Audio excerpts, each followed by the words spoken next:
Hello friends, मैं आप सब लोगों का अपने इस एजुकेशनल चैनल पे हार्दिक स्वागत करता हूं। फ्रेंड्स, जैसा कि आप सबको पता है, 70वीं बीपीएससी परीक्षा को लेकर के छात्रगण जो है एग्ज़ाम को कराने के लिए पिछले 15 दिनों से आंदोलनरत हैं। लेकिन इस आंदोलन को सरकार की कोई तवज्जो नहीं मिल रही है।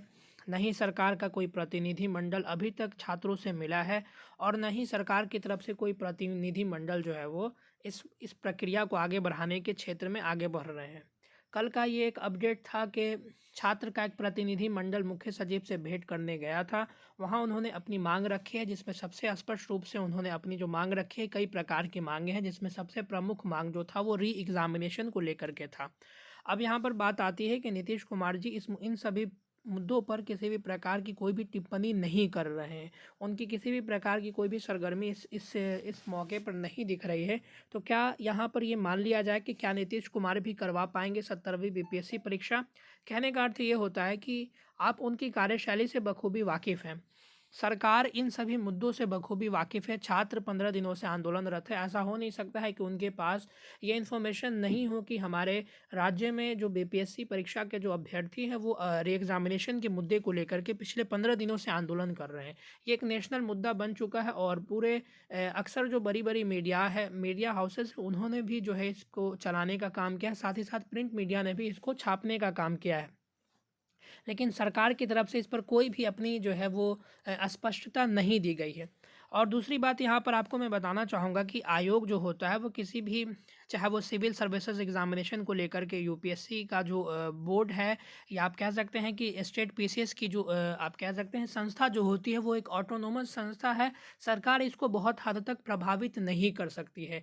ये खुद में अपने अपने हिसाब से या अपने रेगुलेशन के हिसाब से ये चलती है।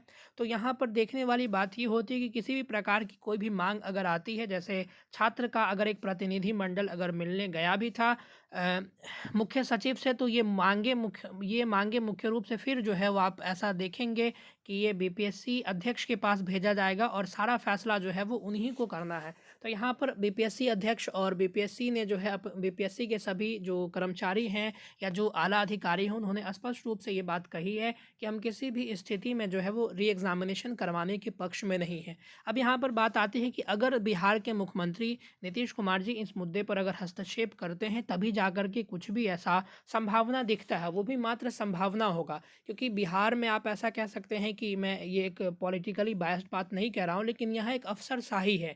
यहाँ मुख्यमंत्री की भी बातों को उतनी नहीं सुनी और समझे जाते ही। इसका जो प्राइम एग्जाम्पल हम लोगों ने विधानसभा में नीतीश कुमार जी के द्वारा शिक्षक स्कूल के खुलने और बंद होने के टाइम को लेकर के हमने देख लिया है कि उन्होंने स्पष्ट रूप से इस बात को कही थी। फिर भी स्कूल का जो टाइमिंग था वो उसी समय से संचालित होता था जिस समय से पहले संचालित हुआ करता था। तो उनकी बातों को आला अधिकारी भी स्पष्ट रूप से एक तरीके से आप कहते हैं कि निगलेक्ट ही करते हैं। तो यहाँ पर कुछ विशेष जो है वो ज़्यादा उम्मीद नहीं लगाया जा सकता है। अब ये पूरा फैसला जो है वो बीपीएससी के अध्यक्ष के पाले में है और बीपीएससी जो उसके जो आला अधिकारी हैं उनके पाले में है। तो देखते हैं यहाँ पर क्या स्पष्ट रूप से जानकारी निकल कर के आती है। फिलहाल मान कर के आप ये चलें कि एग्जामिनेशन होने की संभावना मुझे तो फिलहाल नहीं दिख रही है। आपका क्या विचार है वो आप कमेंट के माध्यम से हमें बता सकते हैं। तो मिलते हैं अगले वीडियोज़ में, तब तक के लिए धन्यवाद। God bless you all.